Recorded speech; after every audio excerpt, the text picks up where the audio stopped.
Jeff, great to see you as always. Today, here's a topic from the mailbag a little bit ago. I actually wrote an article on it once, and it definitely merits consideration. You know, it's one of those things that I think can be top of mind for any of us at any given moment. And it's how do you stay motivated when you're undervalued or feel unappreciated, or you're not quite getting the just rewards that you feel that you deserve. I think we've all been there at any given point in time in our careers, but I'd love to hear how you've tackled that when you faced it. Yeah, so let me start out just by being very honest and saying this is probably one of my biggest weaknesses. This is a real pain point for me. My strengths are my weaknesses. I kind of wear my heart on my sleeve. I'm like a really, I grind really hard. I'm energetic, but at the same time, like when things don't go my way, sometimes there's like a negative emotion that comes with that. And I've had to learn to really rein that in over the years. It's something I'm actually proud of that I've been able to like get a lot better at this.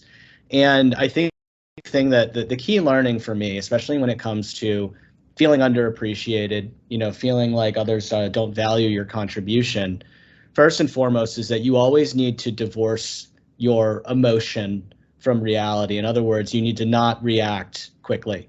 And this is true of any situation where you feel let down by another person. Again, like I struggle with this, so I don't want it to come across like I'm a master of this every time. But something I try to tell myself if somebody upsets me, or if I feel undervalued now, is like I try to take time away from reacting. And what I also try to do is try to bring in what's called like my rational ego. And so the rational ego, I think, is looking at things a little more objectively. And you ask yourself questions, alternative possibilities to the conclusion that you've drawn in your head. The conclusion that you've drawn in your head when you feel undervalued is that your boss does not appreciate you, and that you are not, valued in the company, or they have it out for you, or whatever. But you have to ask yourself some other questions. You have to ask yourself, is it possible that they do appreciate you, but they're facing some sort of external pressure? Is it possible that maybe they are unaware of some of the things you're doing, but do value you otherwise, and maybe that you're not, showing them all of the things you're doing? Like, are these things possible? And if so, how likely are they? Right? You need to ask yourself if there are considerations outside of the realm of, kind of the conclusion you draw emotionally.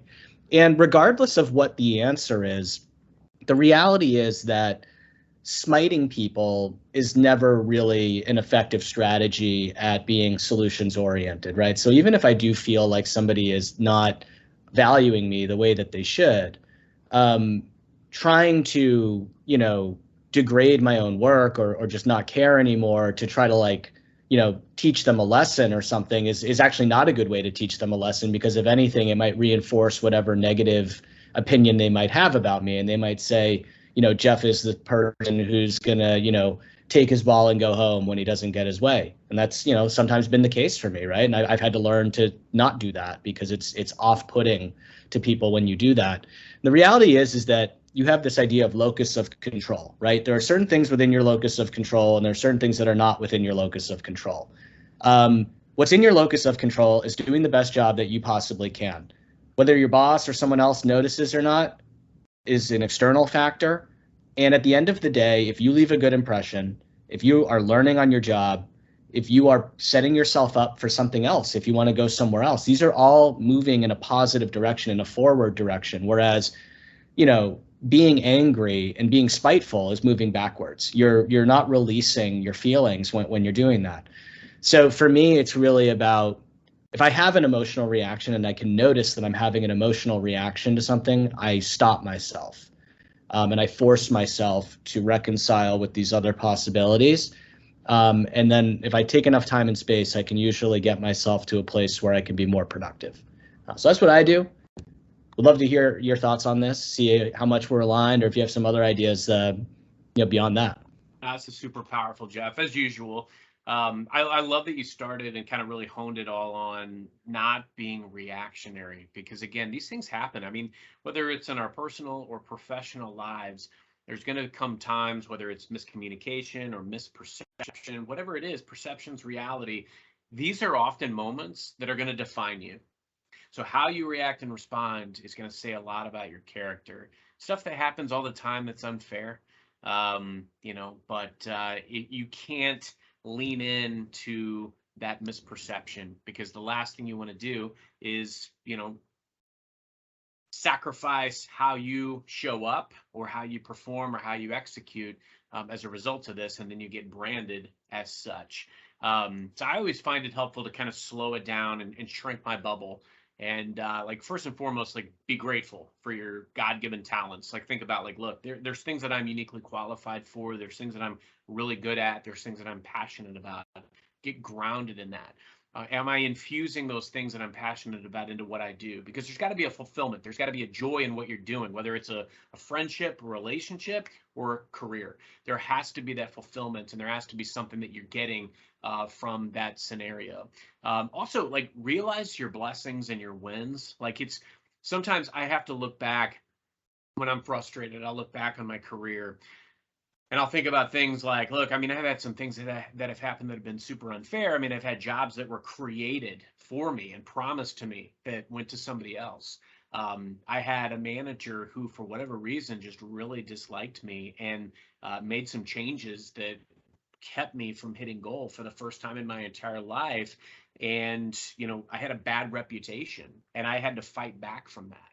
But that's the key thing, is I had to fight back from that. So when something happens that's unfair or you feel unappreciated, go up a level. Understand what are these key perspectives that you can glean, because even from the worst manager, you can learn things that you'll use every day. Get a little bit of learning from everywhere that you go. Come back better, but realize those blessings and wins. I look back on my career, and I'm very thankful for experiences and people and relationships and wins, successes that have transpired, even amidst a lot of losses and setbacks. And then also realize nothing good or bad lasts. So if you've got a scenario where you've got a manager that you're not seeing eye to eye with, or there's a lot of change going on, or the climate, the culture is toxic, things like that will change inevitably. Everything does. And so, like, that's why I try to always keep myself grounded when I'm winning and things are going really, really well, because I always know that, right around the corner, there could be a scenario that changes some of that. And so keep a steady hand on the wheel. That's the best advice for, and that's the same summary that I would give based on what you said as far as not being reactionary. Because if you react, and again, I don't pretend to have this mastered either, especially in my 20s.